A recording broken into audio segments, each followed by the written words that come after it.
Forgive the bench, it's very busy. Too many projects going on. We've got the T6 completely disassembled at this point. I'm getting ready to soak the parts. Yes, this has been well used. I'm going to soak the big pieces in vinegar. Let those soak for a few days. Before I do the soaking, I'm going to finish taking apart the bucket. Going to grind away the heads of these rivets and try and straighten this out a little bit more.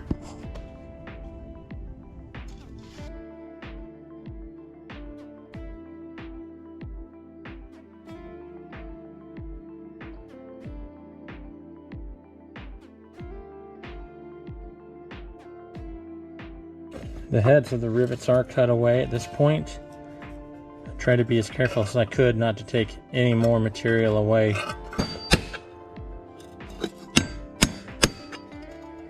Now these can soak. The loader mechanism and the bucket itself. We'll take the plastic stuff inside and let that soak.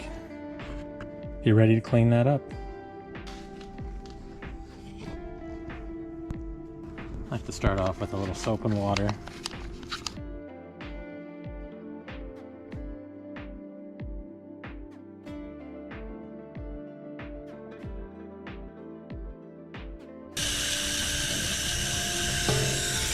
This plastic's actually in really good shape, especially considering it's spent the last 50 years outside. So that would be pretty difficult to source if we had to replace any of this plastic. That said, I do have a couple of parts on the machine that I need to replace. The lever that actuates the bucket, as well as the rod that extends from the lever to the bucket.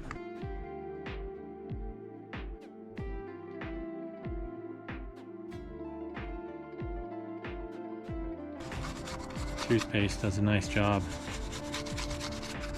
and it smells terrific.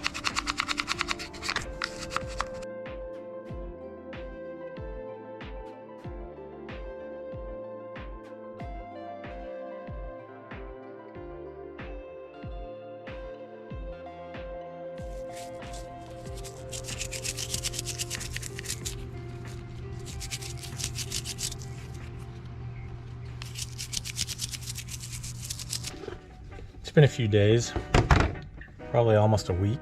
I did add a little bit more vinegar to completely cover everything. Let's take a look and see where we're at.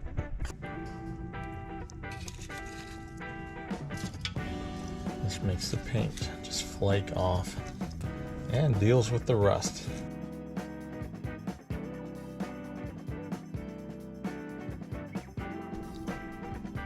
All the paint gone, all the rust gone.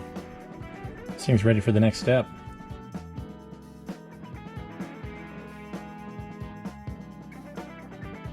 Well, the parts are all out of the vinegar. They've been rinsed thoroughly in water. See a little flash rusting on some of the parts, the axles and whatnot. We're gonna sand those again and smooth those out before we get too far along. But I'm gonna try and do a little bit of body work. You may see a little dent in the tractor right there. We're gonna try and straighten that out. And of course, the bucket, seen better days. We're gonna try and put that back together as well, make it look like a bucket again. And I'm gonna check the axles too. I think I remember seeing a bent axle.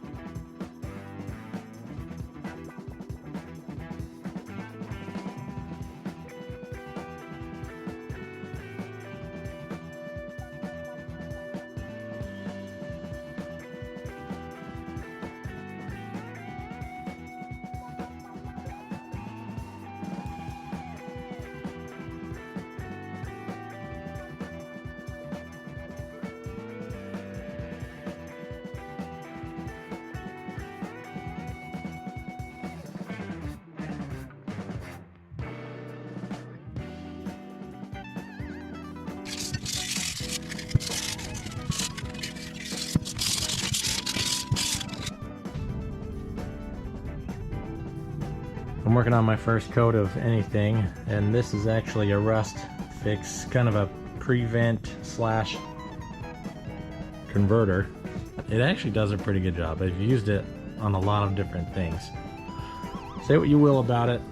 Duplicolor rust fix. I've had good luck with it. We'll let that dry. We'll flip these parts over, hit the other side, and then once this is cured long enough, we'll go primer time.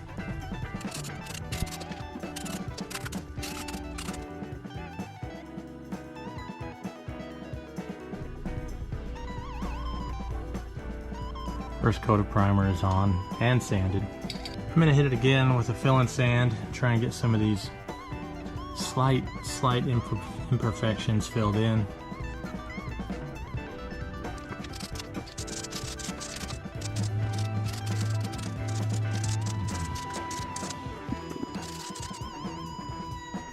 If you were to look at these pieces now, you would probably say, man, how crooked were these things?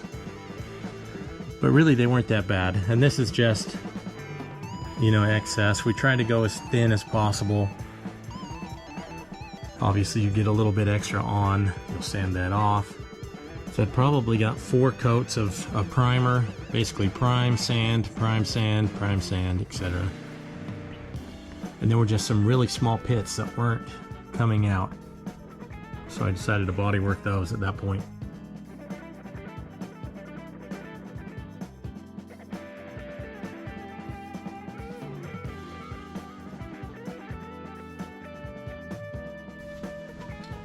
Happy with the bodywork.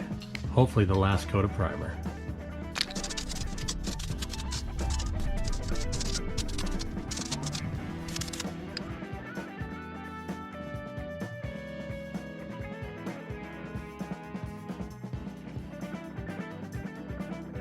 One more sand, and then color.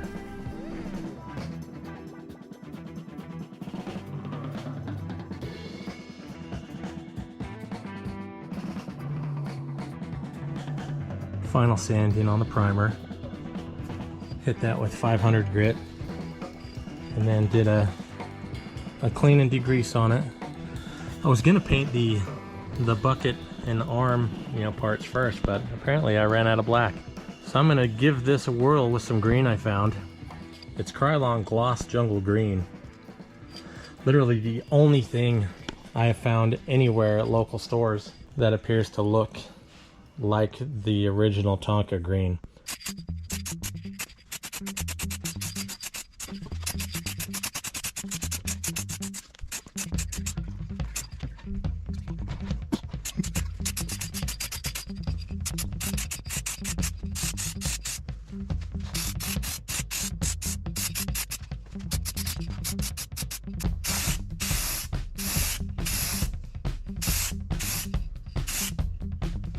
I've decided before I paint the bucket, the loader mechanism, I'm going to install the rivet that connects the bracket to the actual bucket. And this is a tubular rivet, and I'm sure many of you are familiar with this tool that I'm about to use. It's called the pin Tonka. It's basically a clamp with different angle of dangles in the clamp. And you slide one end over the rivet.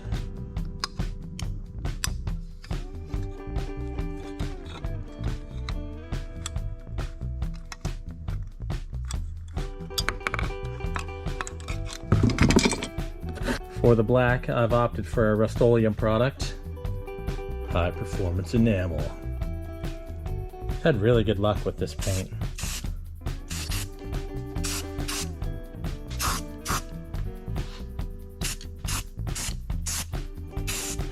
Really good coverage. These have been drying now for a couple of days. Stuff lays on really nice. Hopefully this is the final coat. Hang out and chill out until it dries out. It is finally time to do some assembly. We're not going to be able to complete it in this sitting, and that's fine. See in this picture the lever that actuates the bucket. I don't have that. I'm probably gonna have to make one. The axles were installed with these little cap nuts.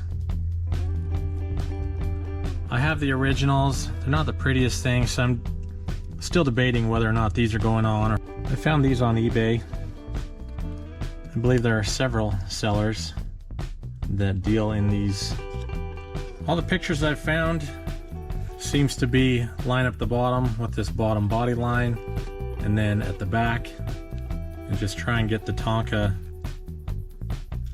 as level as you can. Let's do this side first.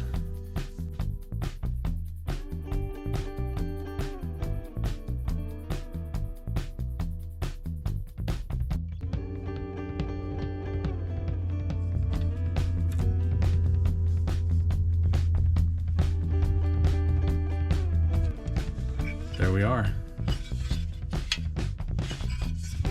Also have some M&Ms, green of course, which I can snack while I work.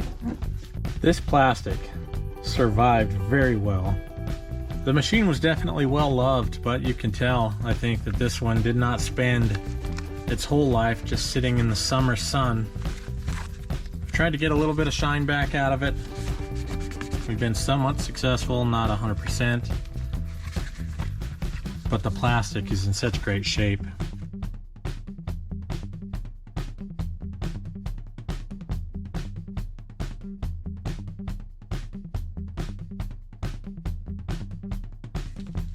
Oh.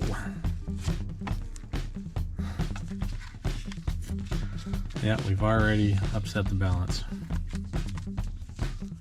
Touch up needed. So the stack came through the hole and chip some of the paint away. That's always fun. Fix it on the back end and move to the axles.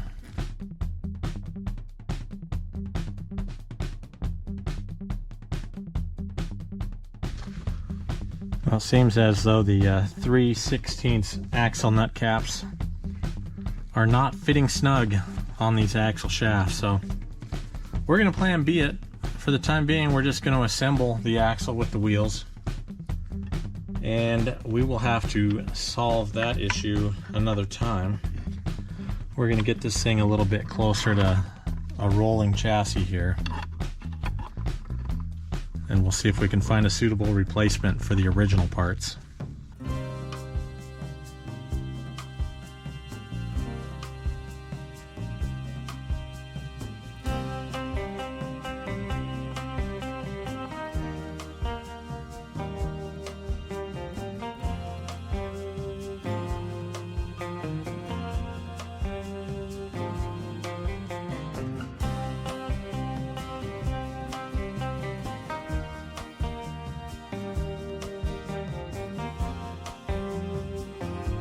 I did not end up using any of the original axles, unfortunately. The old nuts and top hat ends there, none would fit. They're just too worn out to fit on the originals. Plus I was missing one. When I picked this thing up, I think, yeah, I was missing the one to hold the loader arm. But you see, we do have the unit together. I had to improvise. And we'll hang on to these original parts. But we made axles and rods out of number 8 all thread. Capped them with a threaded nut. And you see we have those everywhere. I wanted to get it back together. That was the main thing, the important thing. I do have a couple of touch-up spots I need to fix where I've chipped paint, assembling it. I was also missing the arm to actuate the bucket. I've made a rod and I've made a handle. I fashioned this after another tractor. You can barely see it. I took the pattern from the arm on that one. It is different. It's not an identical match as far as what was originally on this, but we were missing that, and so unfortunately that's kind of what I had to do. New handmade bracket in place. I just found a little scrap piece of light gauge steel. Drew the pattern out and drilled the holes in it, shaped it, cleaned it up with a bench grinder a little bit there, and I was able to bend it. as I needed. This old Tonka is getting a new lease on life.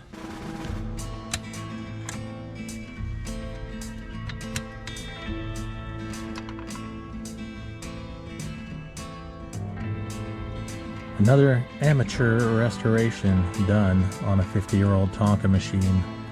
Another one back on the road. The next step will be to reveal it to its rightful owner, a friend of mine. He was digging out his old machines and he'd seen that I'd restored mine and offered me a chance at this one. And hopefully it's not amateur enough that he won't want me to do more, so I love doing this. The real ratty ones especially, getting them back together, making them look nice again. Thanks for watching, everybody. I appreciate it. Every now and then we sneak a Tonka video in. That is the plan. Mostly automotive things, drag racing, Mopar stuff. Go ahead and click that subscribe button if you want to see any and all of that.